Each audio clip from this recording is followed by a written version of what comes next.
Dr. Doliwura Zakaria is the name. I'm the current steering committee chairperson for African Union Interfaith Dialogue Forum. My presence here is to represent African Union, is to represent CEDO, and to represent the Interfaith Dialogue Forum. And for us to discuss migration, human trafficking, and modern slavery, it impacts on the continent. It affects challenges and way forward. So in looking at it from the point of view as faith leaders, our major role is to ensure that indeed we use our platform, which covers between 80 to 95%, to preach, to create awareness to our congregants, our followers, and let them know that all that is talked about of migration is not that too rosy. The dangers and difficulties, as well as the challenges, are severe and have significant impact on the human dignity. So we are using our platform, create awareness, ensure that we are not only talking about spirituality, but practical help we can give to young people, so that they will know what is at stake when they have been asked to migrate from one particular place to the other. It can be local or international. When we talk about migration, it's not about just international, it also includes local. Sometimes the local consequences are even severer than even the foreign ones. So that is the reason why we're here. Now, from where you stand now as the chairperson of the steering committee of the AU, maybe currently, what are some of the figures, like how many people are affected by this in the African continent? The numbers are staggering. Over 50 million people annually goes through this particular form of difficulty. And as of 2021, this illegal act was bringing an annual profit of over 150 billion annually, globally. And it has now reached, as of 2023, 247 billion.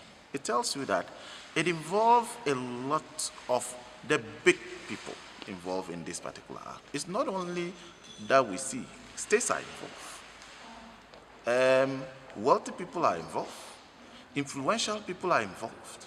And that is why I asked the question whether or not we, the faith leaders, can be exonerated. Because if we control between 80 to 95% of the people, and we have sat aloof and have allowed this illegal thing to be going on, can we say we are not part of it? So it is high time. And I applaud the AACC for taking this bold initiative. And I encourage all religious bodies, including Muslims, traditionalists, chiefs, and all forms, to come together and let's see light on how to resolve it. Migration is not a problem. What is the problem is the dehumanization. It's how people are being exploited. It's the kind of things people go through being turned into all forms of things. And that is what is disturbing. People traveling from Kenya to Ghana to look for jobs, it's not a problem. Traveling from Ghana here to Europe, it's not a problem. But the dangers are what we are all talking about. And that is what we need to look at. So that if there are laws in terms of labor, it should be signed with severe consequences. And these traffickers must be brought to book. And for we as faith leaders, we have that singular honor to put our presidencies, to put our states on track if we want to do it as faith leaders. Why? It is only faith leaders that heads of states or presidents fear. And if we put pressure on them, we decide who rules the country because we hold the majority of the people. And if we put pressure on them, sooner than later, there will be a solution to this particular human trafficking and exploitation. Thank you very much. Thank you very much. If we hold our capacity in the NCC, and then can you tell us why today you are here in Nairobi, Kenya, and what are you looking for? My name is Charles Queenin. I'm the Chief Executive Officer of International Migration Policy Recruitment and Advisory Center based in Ghana. I am a retiree. I worked with the International Organization for Migration for over 30 years. So now that I'm retired, I'm just giving back to society, sharing my experience on migration and practice. So it's my pleasure that I've been invited by the All Africa Council of Churches to make this presentation, share ideas, share my experiences, lessons learned, and also to propose some recommendations what the church can do. Because obviously the church has a big role to play. They have a very wide audience. The All Africa Council of Churches has over 200 million Christians in over 43 African countries. Children and people normally believe people they trust. The church is a highly valued partner, has a competitive advantage to leverage on the youth, to leverage on those who are involved in human smuggling and trafficking. So I think it's important that we are having this conversation with the various religious leaders from different countries so that at least collectively we can make an impact to, for the protection of our brothers and sisters to address and counter trafficking in human beings or trafficking in persons. Okay, thank you. I understand that human trafficking is a lucrative business. Yes. From the data done by the International Level for Migration, United Nations Office of Crime and Drug Abuse. So maybe what do you think can be done maybe to curb human trafficking or at least try to reduce the number of cases? Indeed, it takes a collective effort. The UN government at the national level, at the regional level, the regional economic communities at the continental level, the African Union came up with the AU commit to counter trafficking. There is a migration policy framework for Africa. There are a lot of interventions. The problem is these are criminal networks who are very well organized, and because it's very lucrative.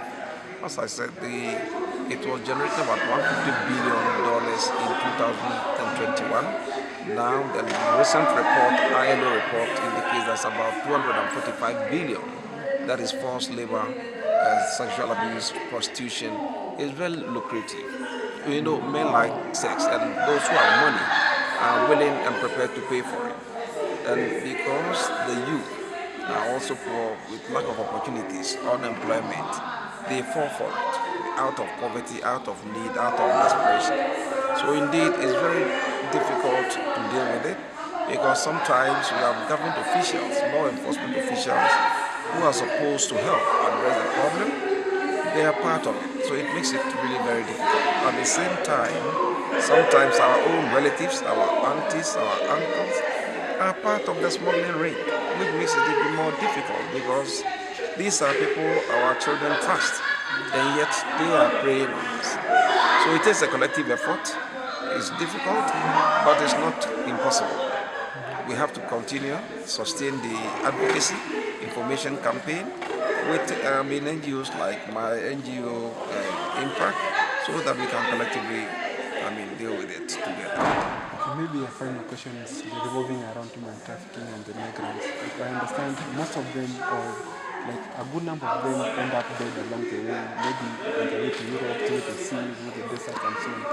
And it is very devastating because even according to IOM reports for 2023, the report which was released in March, they reported around 9,000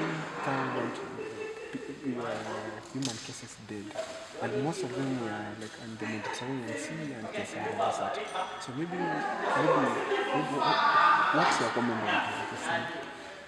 Yes, to the extent that there is lack of opportunities, a lack of employment, no jobs, the youth will continue to go, taking desperate measures. IOM has a report, a desperate journey, that records people who are found dead along the way. But what they report, obviously, is those that they see or those that come to their attention. That means it's far lower than the actual numbers. Because for those who perish in the desert, it's difficult to know. For those who perish in the sea, it's difficult to know. So unless we address the fundamental causes, they will continue to go. We cannot stop migration. And as I keep saying, migration is not a problem to be solved. It's a human reality to be managed. It's inevitable, but it's beneficial if it is well managed. So that is what we all need to do. Otherwise, it's not an easy problem, but there is a way out, and we have to be hopeful, working together. As I said, on issues of prevention, protection, prosecution, and partnership, all hands on deck. So collectively, we can make a difference. Thank you. Thank you. Thank you very much. Okay. Thank you.